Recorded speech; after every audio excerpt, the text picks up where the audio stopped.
Good morning. Happy Friday. I got my coffee ready to start the day. We are transitioning kind of from the biological side of things in chapter 2 to looking at chapter 3, which is states of consciousness. Specifically, we are going to be focusing on sleeping and dreams today, and then tomorrow, how drugs affect our consciousness. Actually, tomorrow you are going to be watching a documentary. I'm going to give like a little brief intro, and then there's a 45-minute documentary with a guided note sheet that you're going to be completing. So you have that to look forward to. I said tomorrow, but on Monday. So just kind of keep that in mind. Today we are talking, like I said, about sleep deprivation, sleep disorders, how we fall asleep, what our brain does while we're sleeping, and then what it means to dream. We are going to, throughout the lecture, I'm going to stop and we'll kind of get a sense of where you are at in terms of your sleep. Are you sleep deprived? Do you have sleep debt? All these things, and we're going to ask all those questions kind of along the way. This is you guys are engaged in the lecture type of lecture. So with that said, I'm going to let you go. Do note next Wednesday is your chapters 2 and 3 FRQ. If you're wondering, like, what do I need to know for this FRQ? On Canvas, on that front home page, you'll see that for each week or for each kind of like chapter or unit, on the far right column, there is a terms list. So that would be a really good place to start jotting down notes, going through those, making sure you have an understanding of what those terms are so that you are, in fact, prepared for next Wednesday's FRQ. So today, sleep and dreams. Monday, drugs and consciousness. And then Tuesday is that kind of flex study day, so you can kind of get caught up if you need to. If you want to hop on Zoom, we'll have a chance to study and make sure that you're feeling comfortable and confident with this. So yeah, today, sleep and consciousness, you do have a formative to do at the end of the lecture, so have fun and good luck. Okay, so like I just said, today we're going to be talking about sleep and dreams and what that looks like, but we're going to start off with just a little bit of true or false to see what you know already about sleep and dreams. So go ahead, number 1 through 20 in your notes. And then I'm going to flip over to the next slide, and I'm going to let you answer the first 10 questions, true or false, and we'll kind of go through them just as a kind of intro into some of the ideas that we are going to be talking about. So again, number 1 through 20 in your notes, and then we're going to move on to the next page.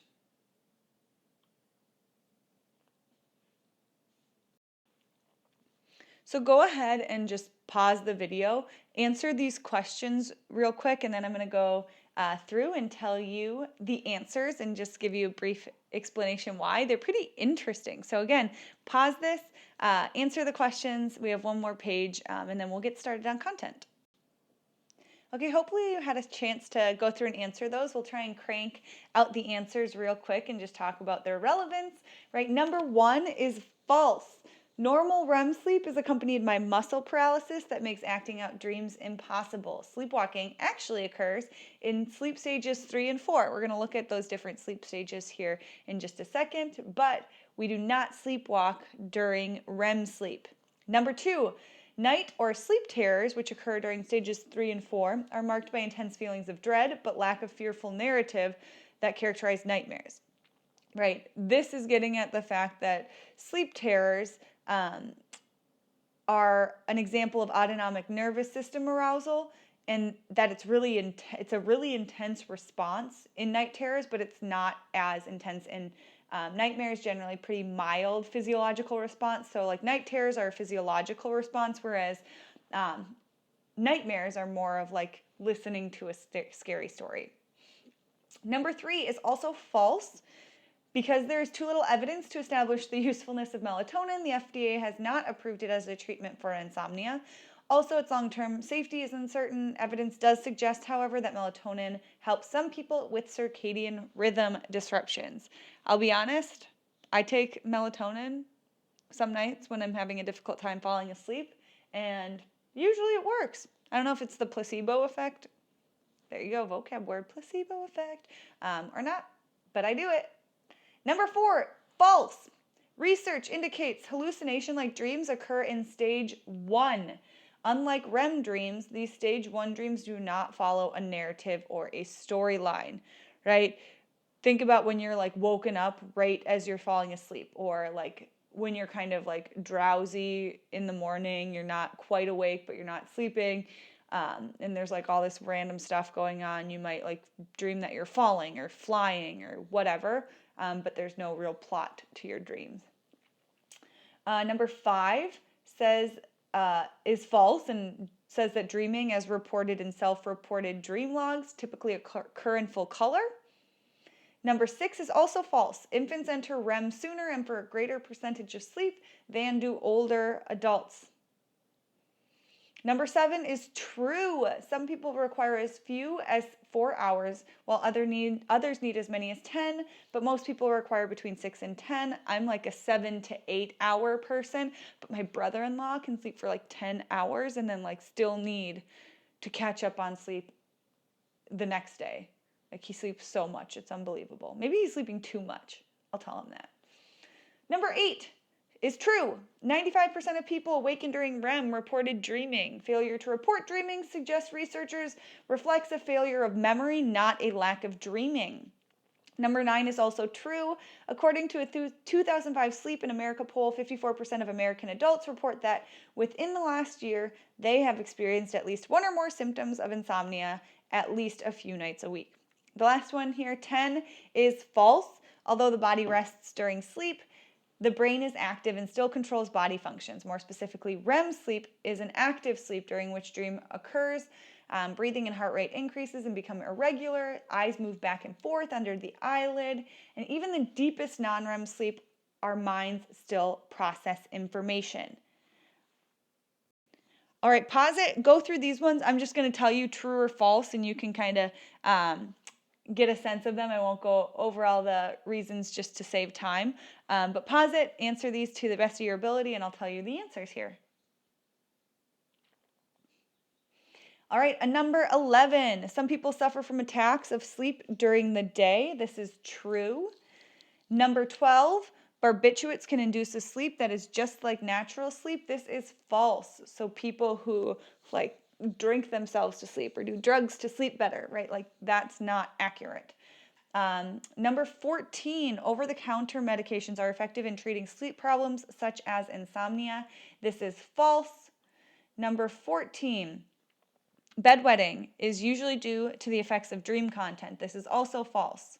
15, although in most people, REM sleep is associated with muscle paralysis, some people actually act out their dreams in REM sleep.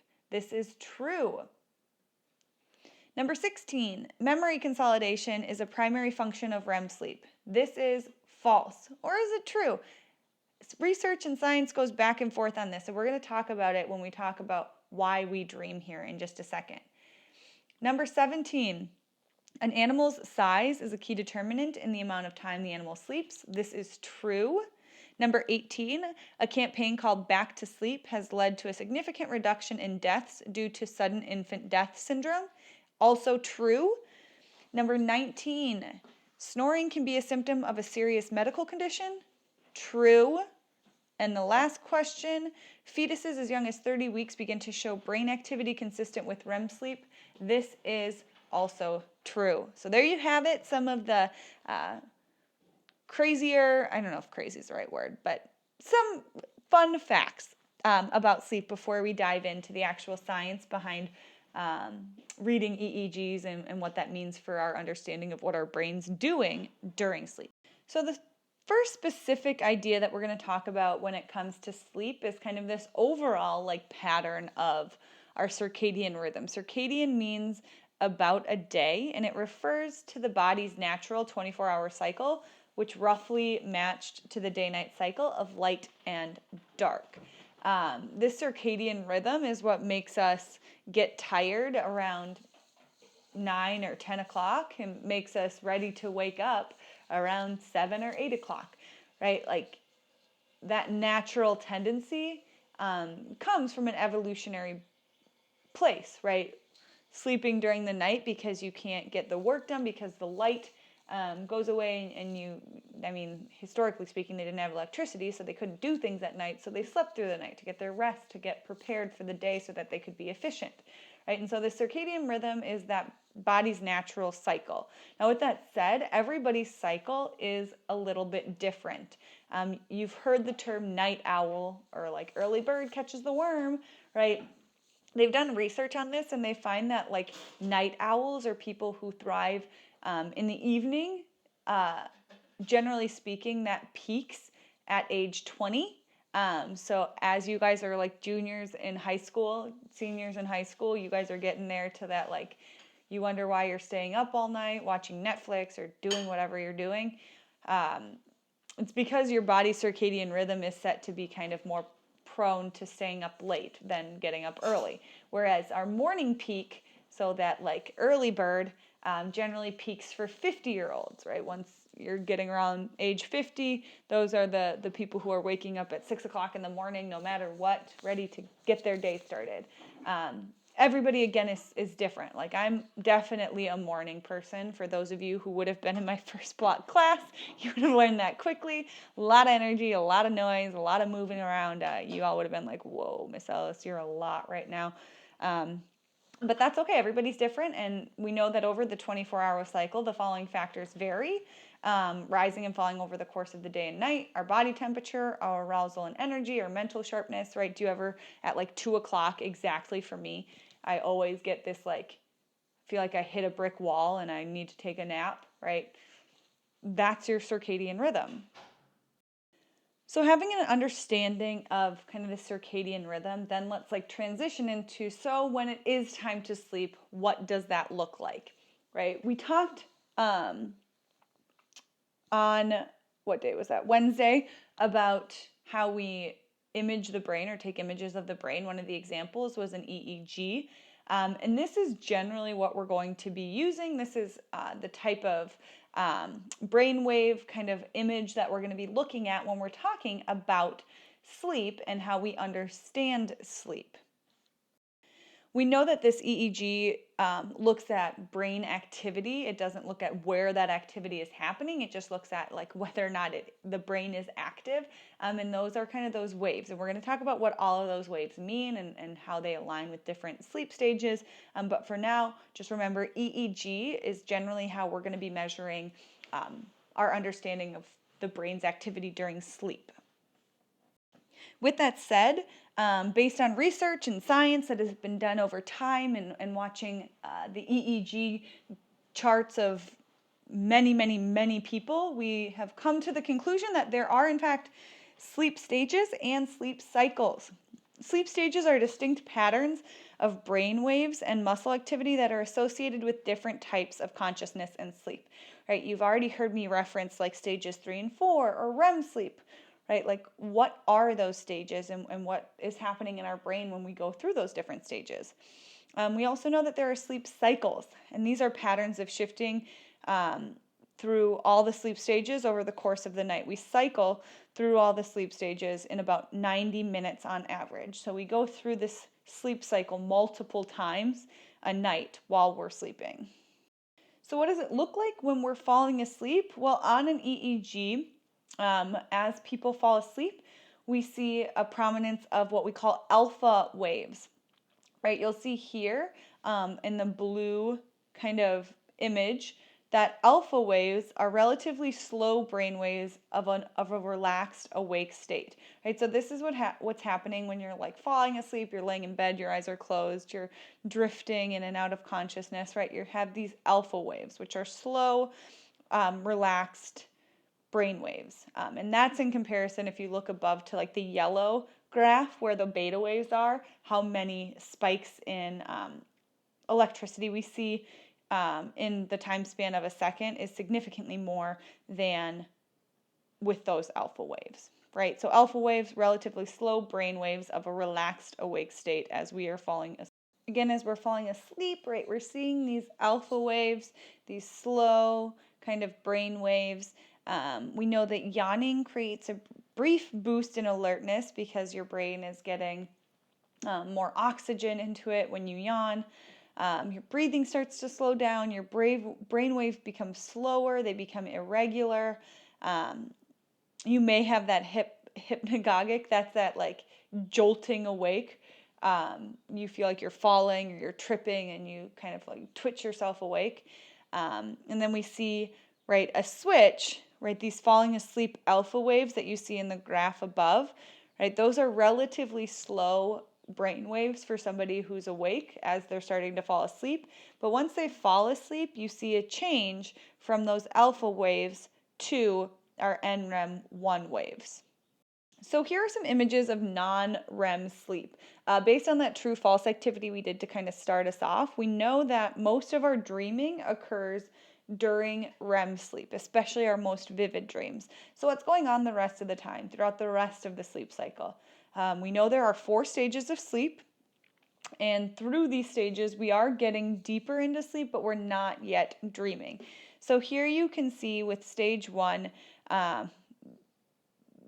the wavelengths are pretty consistent, right? There's nothing really crazy going on. There's not big jolts of energy or activity being expended. So pretty consistent. Whereas in deep stage 2, right, you have spindles or bursts of activity that kind of take place throughout your brain as you're falling into stage 2. Then we get to stage 4, and stage 4 you see kind of higher peaks and lower troughs within this kind of graph.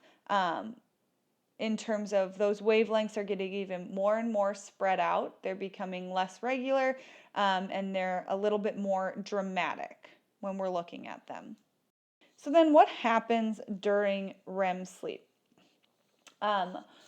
In Eugene Asersky's discovery, which happened in 1953, we found out that dreams occurred during periods of wild brain activity and rapid eye movement. Right? Rapid eye movement, that is REM, R-E-M, rapid eye movement sleep. We know that the heart rate rises and breathing becomes rapid. People generally undergo sleep paralysis, and this happens when the brainstem blocks the motor cortex's messages and muscles don't move. This is sometimes known as paradoxical sleep. The brain is active, but the body is immobile, right? So during REM sleep, basically your body is in paralysis. This is like when people like don't move at all. They're not tossing and turning. They're just sleeping. And we see kind of like this consistent deep sleep. Right? During REM, genitals are aroused. This isn't caused by dream content, right? It's because you're in such a relaxed state, and your body you're under this kind of like paralysis. That's what it's called, but it sounds like such a dramatic word. But your motor neurons, your motor cortex is being blocked, so you don't really have the control over your functioning that you would otherwise have when you're not in REM sleep. So this is what's really happening during REM sleep. Here's kind of an image of what that looks like. If you've seen kind of visuals of people sleeping and their eyes are moving around, they're dreaming, think about like movies when people dream, right? That's REM. Your eyes are moving back and forth under your eyelids. So here's all of it put together, right? Stage 1, 2, and REM sleep, and 4. You'll notice that on this particular image, they have non-REM stage 1, non-REM stage 2, non-REM stage 3. Some graphics will call it stage 1, stage 2, REM, which is stage 3, and stage 4, which is non-REM stage 3.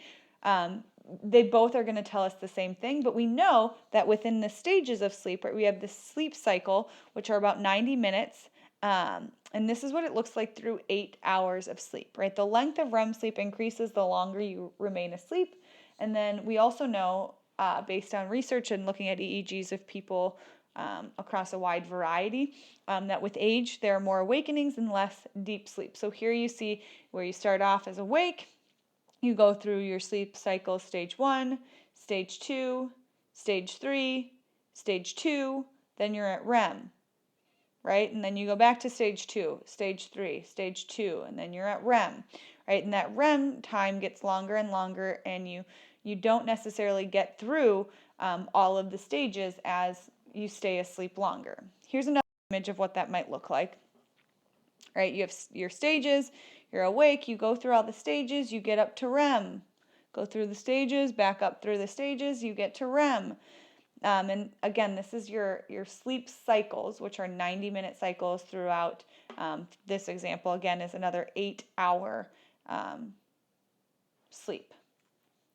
So here are a couple of other common sleep experiences. Hypnagogic jerks. Hypnagogic, that's a weird word. I kind of already mentioned these, but these are strong, sudden, and brief contractions of the body that occur just as you're falling asleep. People who twitch, they oftentimes, like when you experience them, they're going to resemble the jump you may experience when you're startled or scared, like you feel like you're falling and you jerk yourself awake. And with like research, we've come to find that about 70% of people actually experience these jerks. Not all the time do they wake them up, but some like the bigger ones. I know I've experienced this before. All of a sudden you feel like you're falling and you like sit up in bed. You're like, oh, okay, and you go back to sleep. The other piece, the cocktail party effect. This is the human ability to focus on a single speaker in virtually any environment. This could be a classroom, a sporting event, coffee bar. Even if that person's voice is seemingly drowned out by a jabbering crowd, this is generally, we talk about this with selective attention when we talk about states of consciousness, but it also happens in sleep, right? Like mothers can hear their babies cry and they wake up. Whereas like if a different baby cried that wasn't their own, they wouldn't necessarily wake up. We have like attentive listening. If you hear certain sounds, you're more likely to recognize them in your sleep than you would if you heard like a different sound. So the question then remains, why do we sleep? Right? We know, for those of you who have traveled to Europe or any place that would make you experience jet lag across multiple like time zones, the circadian rhythm is hard to shift, right? It's really difficult to get yourself back on track. That's why we call it jet lag. While people, like if you fly from Minneapolis to Japan, all of a sudden your afternoon is the middle of the night, and it's really difficult for you to get back on track because that's so ingrained in our natural state of being, right? The rhythm can be affected by light, which suppresses the relaxing hormone melatonin. Melatonin, we talked about like the medication or the drug of melatonin, but really what that is it's just really, melatonin is getting your body to release more of this hormone within your body to make you relax and make you more quickly fall asleep. And so you guys have looked obviously at the biology side of things, and we know that when it's light out, certain glands are producing certain hormones, specifically melatonin, and they alleviate that production when it's light out versus when it's dark out. And so our body has become, when we talk like evolutionarily speaking, right, our body has become accustomed to this like awake during the day and asleep at night. People throughout history have proposed this idea that human beings would be much more effective, especially now that we have like light bulbs, if we took like 2 to 3 hour naps throughout the day and worked on kind of a more 24-hour cycle, like worked for 4 hours, napped for 3 hours, played for 2 hours, napped for 3 hours, worked for 4 hours, slept for 2 hours, like. And there's research to prove that that could be beneficial for people. But the circadian rhythm is so strong, it'd be really difficult to shift to that. So what does sleep do for us? I already kind of mentioned the evolutionary aspect of it. Think about the hand drawing we did and those approaches to psychology.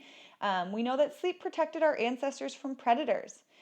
It restores and repairs the brain and the body. It gives our body some time to heal and rest. If you have like a broken bone and you were just go all the time and you didn't take any 8 to 10 hours to like sleep and rest your broken bone, right, it would never heal. It also builds and strengthens memories.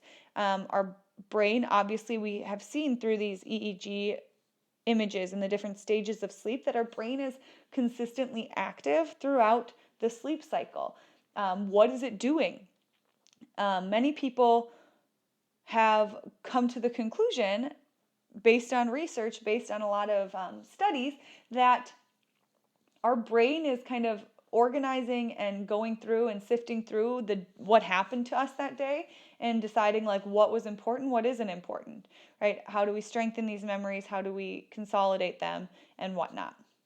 We also know that sleep facilitates creative problem solving. When we're well slept, we're more likely able to come up with creative solutions to problems. And we also know that sleep is the time when growth hormones are active. So especially for like young kids and teenagers, right? The growth hormone is active during times of sleep. So that's kind of the basics behind like what we know about sleep, what our brain does when we sleep, what the rationale behind why we sleep is. We're going to shift then to people who struggle sleeping before quickly talking about dreams and watching a short video clip. A reminder, you have a formative after this lecture about these sleep stages that might give you some more insight into what exactly you need to know about each of them. We've talked about them pretty holistically here, but that formative will give you some of the nitty-gritty of like what specifics do you need to know. So here are, like I said, some of those sleep disorders. People who have difficulty sleeping or who can't adjust their circadian rhythm, these are those kind of people. Insomnia is persistent inability to fall asleep or stay asleep. Narcolepsy is sleep attacks, even a collapse into REM or paralyzed sleep at inopportune times.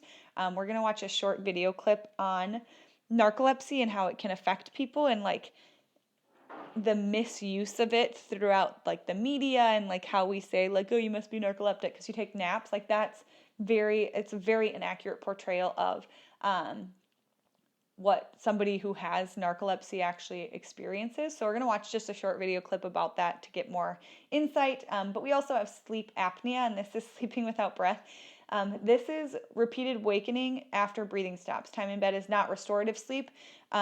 This is people who snore. This is people who need like a CPAP machine that like goes on their face so that they continue to kind of breathe. Their breathing becomes irregular. Their nervous system stops like regulating the breath. And so at times during the night, they stop breathing for an extent of time long enough to like wake themselves up and start breathing again. So people with sleep apnea they're sleeping, but they're not getting good quality sleep. We also referenced night terrors and sleepwalking in that true or false intro activity. Sleep disorders are, when we're talking about night terrors and sleepwalking, these behaviors mostly affect children and occur in non-REM 3 sleep. They're not considered dreaming. They've done significant research on children who have night terrors who engage in sleepwalking, and they've come to find that they do not happen during our REM sleep, the REM part of our sleep cycle, and therefore they're not associated with dreams. I mentioned night terrors are a sudden scared looking behavior with rapid heartbeat and breathing, right? This is like a physiological response. There's not necessarily a story tied to like why a child who experiences night terrors experiences them. They just have this extreme physiological response to some sort of stress or threat that their body is perceiving. Right? Sleepwalking and sleep talking generally runs in families. There's possibly a genetic basis, but really there's no like proven reason as to why some kids sleepwalk and some kids do not. I think I sleptwalked once when I was a little kid. My mom freaked out.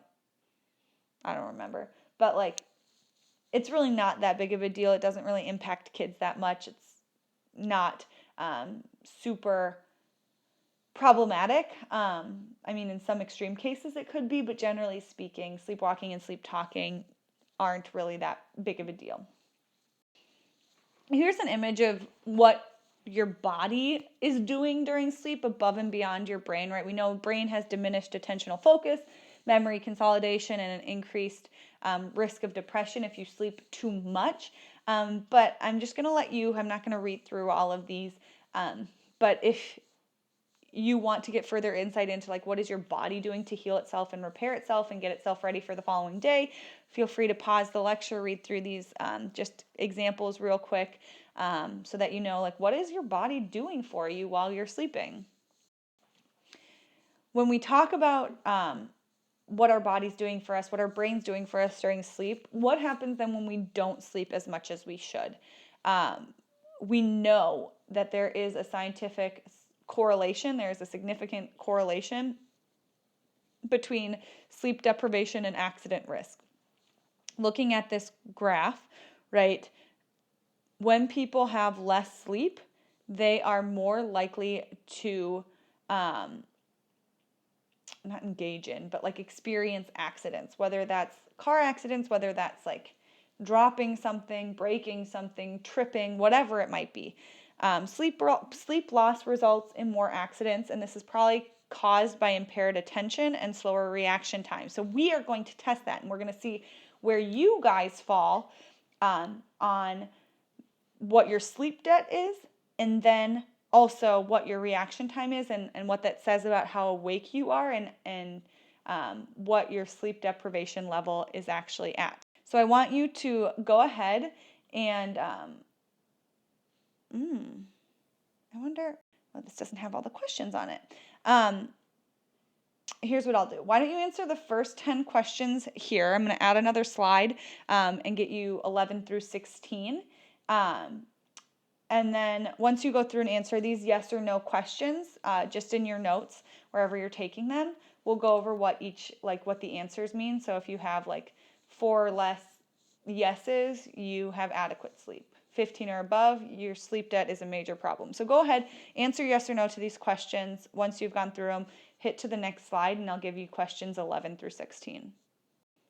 Okay, here's numbers 11, 12, 13, 14, 15, 16. Yes, I can count. Yay, Miss Ellis. Okay, answer these questions. Pause it if you need to, and then I'm going to tell you kind of what that means.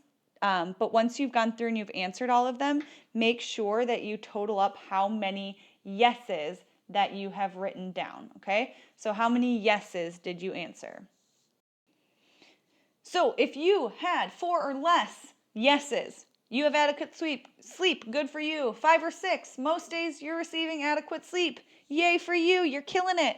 On the days that you don't get full sleep, you 5 or 6s, you may have a little bit of decreased efficiency, but like life is gonna go on. If you are at 7 or 8 yeses, there is evidence of sleep debt that may cause notable reduction in work efficiency. Boo, sleep more. 9 or 11, definitely sleep more, right? You have a definitely large sleep debt. If you said 9 to 11 yeses, your work is likely to suffer from large random errors, and even small errors are going to be missed when the work is reviewed a second time. If you have 9 or 11 yeses, you need to sleep more. 12 to 14, in addition to experiencing the same symptoms as those with 9 to 11 yeses, your quality of life is going to suffer. Perhaps the person is less interested in things formerly found to be fascinating, is less inclined to spend time socializing. Person is also a bit more accident prone and subject to temporary memory defects, such as momentarily forgetting his or her address or phone number. 12 to 14, this is becoming problematic for people's lives. This is where we start to see an increase in depressive symptoms when people are sleeping too much or not enough.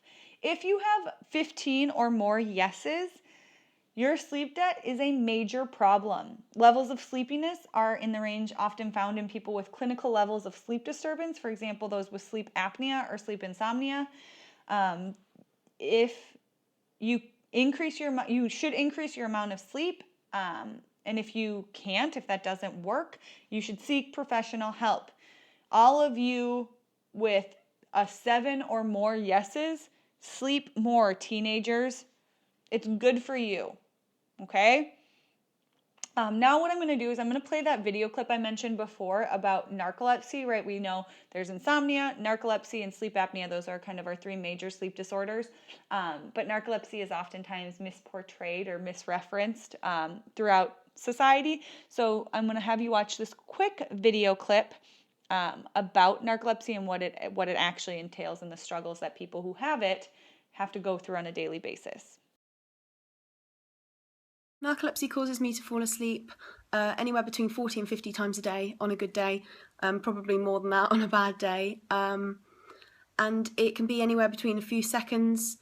If I'm sitting up, if I'm at home, then it can probably be more than that, because if I'm comfortable, if I'm sitting on a chair, if I've got something to rest my head back on, it can be anywhere between up to 45 minutes. And it impacts massively on my life, because it means that everything I do, I have to think about how much energy it's going to take up, how long afterwards it's going to take me to recover, and if I'm going to be safe, because it's not just the falling asleep, but cataplexy as well, which can leave me quite vulnerable in certain situations, public transport, or if I'm by myself without a friend. So it impacts on everything I do, really, because you just have to think about things that somebody who didn't have narcolepsy wouldn't have to think about before doing something simple. Even something like going swimming. I don't go swimming anymore because there's a risk that I could have cataplexy in the swimming pool and start drowning, which has happened before. So it impacts massively.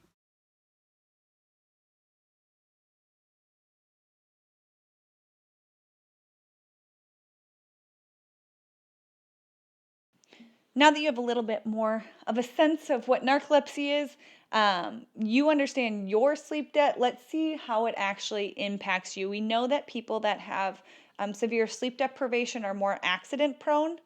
And let's test the theory. This is a game that was put together by Harvard. It takes about, I think it's just full 2 minutes. And it's testing your reaction time. It asks you a few questions at the beginning and has you kind of work through it, but it's fun. And it tells you exactly how sleep deprived you are and how what you need to do to fix that. So the link, I have it linked on Canvas, so hop out of this lecture. You can either do it now or later, but it is really interesting to give you some insight into where you actually fall along the how awake are you spectrum. So go ahead, play that game real quick, and then we're going to talk about dreams. So hopefully you're not too sleep deprived. You're pretty awake at this point based on the test. I don't know. We're going to talk about dreams now. Some fun facts about dreams. A study asked college students, have you ever dreamed of the following things? And this is the percent of people who have. Right, being frozen with fright, being locked up, arriving too late. A lot of these are pretty scary situations, and that's because most of our what we remember about dreams are generally the scary things that stand out to us. So go ahead, read through this. Have you experienced dreaming about these things? Right? Probably a few of these for me. Definitely school and studying, falling for sure. Eating, definitely. I don't know. Interesting. So the question is then, why do we dream? We know that there's two types of content as it pertains to dreams. I referenced Freud when we were talking about our perspectives, right, our hand activity. Freud loved dreams. He was like, tell me about your dreams. And then he would be like, ooh, you saw a red cardinal? That means that there's love in your future, right? He was one of those. He believed that a dream's manifest content is really a censored version of its latent content, which gratifies our unconscious wishes, right? This is a way for our unconscious to show through, right? He believed that dreams could be traced back to erotic wishes and aggressive impulses. So what is manifest versus latent content? Well, manifest content is the actual dream or what you remember, right? The latent content then is the underlying meaning of the dream, right? For that example, our manifest content, I was out on my patio and I saw a cardinal. That's my manifest content. That's my dream. The latent content then is the underlying meaning of the dream. Oh, you saw a bird.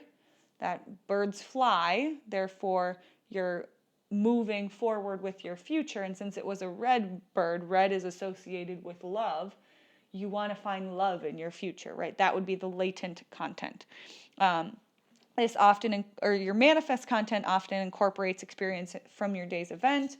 And oftentimes we forget our dreams. We rarely remember anything from 5 minutes before falling asleep. People keep dream journals, and what they do is immediately when they wake up, they write down everything that they remember because they know that within 5 minutes, it's probably all going to be gone. Further kind of insight into why we actually dream. There's the information processing theory, and this says that dreams help us sift through or sort out and fix our day's experiences in our memory, right? I mentioned this one before, that like during REM sleep, we know that REM facilitates memory. People who are more often in REM sleep have better memories, or are able to recall information better.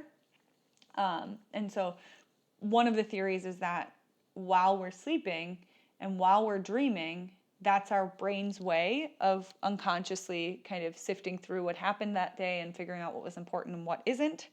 There is the physiological function, right? Again, REM sleep provides the brain with stimulation, which develops and preserves neural pathways. We know REM sleep facilitates learning. So it really is building those neural pathways, preserving them, keeping them strong so that like we don't become, our brains don't kind of just straight up shut down when we go to bed, and we start losing those neural pathways. And the last one here, activation synthesis theory, is that REM sleep is a period of random neural activity and dreams are the brain's attempt to make sense of it, right? So these are just a few more theories as to like why we dream. I'm going to have you watch a video about why we're dreaming. This video really is looking at the like why of it, the why behind it. They're going to talk about some of those theories. They're going to talk about what our brain looks like when we're dreaming, and it's just going to give you a more visual idea about what that looks like. So we're going to watch this video. That'll be the end of the lecture. Again, enjoy. Dreams are cool. It's interesting. Think about your own dreams, make relations to like what you experience, and try and figure out like what that means for you.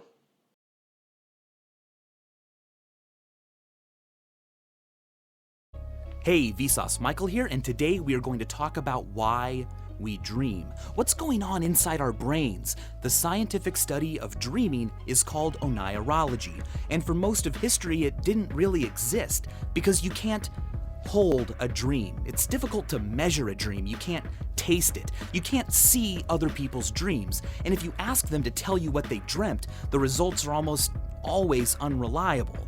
In fact, it's estimated that we forget 95% of the dreams we have, especially within the first 10 minutes of having them. But then, in 1952, something amazing happened. Researchers at the University of Chicago found this. It's a unique type of electrical activity that occurs during a certain stage of a person sleeping. When researchers awoke people during this stage, they almost always reported that they had been dreaming. Also, at the same time, during this stage, people's eyeballs are going crazy, rapidly darting all over the place underneath their eyelids. You can actually see this happening if you watch people sleep, like I usually do. During REM sleep, some pretty bizarre stuff happens. If you look at the electrical activity of a brain that is in REM sleep, it almost exactly mimics the way the brain acts when it's awake. The biggest difference being that the production of chemicals inside the brain, like norepinephrine, serotonin, and histamine, is almost completely blocked. And that causes the muscles to stop moving, which is why you can dream about flying or running around or fighting ninjas, but your body doesn't move. People who have a disorder achieving complete REM atopia move around in their sleep and act out their dreams. They can even get out of bed and sleepwalk. Oh, before we move forward, I should say two things. One is that it's possible to wake up and not be able to move your body because you're still in REM atopia. You're completely conscious and you know that you're awake, but your body is not ready to move. On the flip side, you can also be inside a dream and know that you're dreaming. This phenomenon is known as lucid dreaming, and it's particularly attractive because while I'm in a lucid dream, I can make conscious decisions about what I do. I can go fly to wherever I want, or I can have a tea party with Abraham Lincoln. I'm in control, but achieving a lucid dream is quite elusive. Howcast has a great video, which I've put in the description, that gives some tips and tricks on how to achieve one. Researchers were able to deprive mice of REM sleep by using this. inverted inside a tub of water, way up to the tippy top, meaning that the mouse was only able to sit right on top of this little tiny surface. When that happens, the mouse can still fall into non-REM sleep, but as soon as they reach REM sleep and their muscles relax, they fall off the platform into the water, waking up. What they found was that when mice are not allowed to achieve REM sleep, they have an incredible amount of trouble remembering things. This happens in humans too. If you have people remember word pairs and then you don't allow them to sleep, the next day their memory for that stuff is incredibly terrible. But memory and REM does not stop there. If a person learns a difficult new task during the day, say a new instrument or a new type of difficult puzzle, you can measure the electrical activity in their brain while they do that. And then, while they sleep that night, whether they know it or not, their brain replays those electronic impulses. Many popular theories about why we dream are variations on the idea that while we sleep, the unconscious part of our brain is busy organizing memories and strengthening connections from the day before that we need in the future, while getting rid of the junk that would otherwise clog the brain.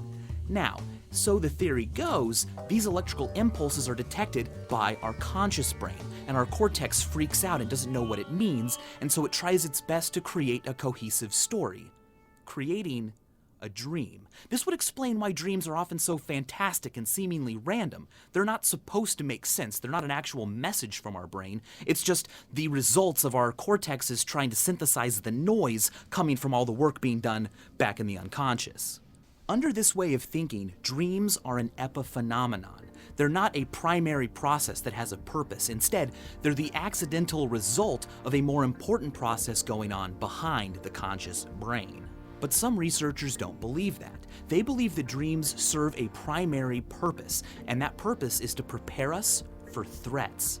They think this because the most prevalent emotions felt during dreams are negative, abandonment, anger, and the most common of all, anxiety. The theory goes like this. Back when we were early humans especially, we had no idea what kind of threats we might encounter during the day. And so, to prepare us, our brain would simulate anxieties while we slept to make us better prepared for that feeling in the real world. So people who had terrifying dreams were better at dealing with anxiety in the real world and had stronger genes. Alright, so the theories we discussed today are quite popular, but they don't really enjoy a consensus. Not everyone agrees on them, and they barely scratch the surface of scientific thought about dreams. But that's kind of the cool thing about dreams. Think of it like this. Here is the Eagle Nebula, a giant structure in outer space 6,500 light years away.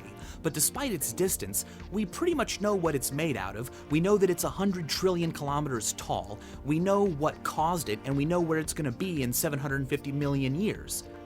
But last night, I had dreams, and no one really knows why or for what reason. And that's pretty cool, and that's why, thanks for watching.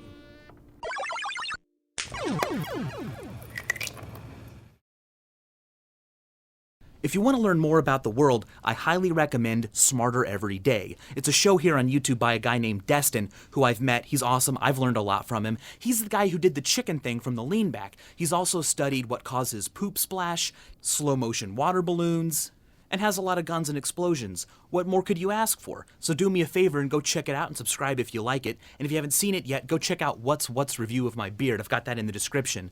And as always, thanks for watching.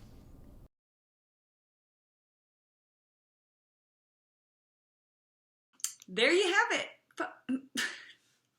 I feel like I say that every time at the end of these little closing intro things, whatever. Somebody will make a montage of it on TikTok and I'll go viral and it'll be cool, whatever.